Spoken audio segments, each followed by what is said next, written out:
So there are a few options available for anyone looking to replace the R22 in their systems or replace the refrigeration system completely. The first option would be to use a drop-in replacement refrigerant. However, this needs careful consideration, mainly because the drop-ins don't have the same performance as R22.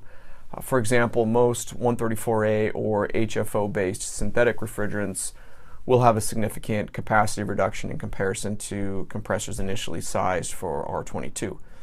Another consideration with refrigerant blends is material compatibility.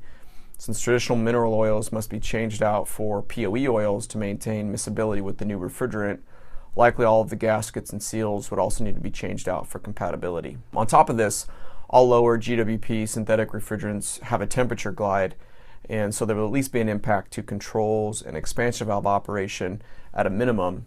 And since the temperature glide means that there will be fractionation in flooded type systems, these systems aren't applicable for some of these lower GWP synthetic refrigerants that are on the market today. So for those that are looking to potentially change their system out completely, the next option would be to move to a natural refrigerant, which is seen as an excellent option because natural refrigerants won't be subject to future restriction and legislation, as is the case with many of the HFC alternatives.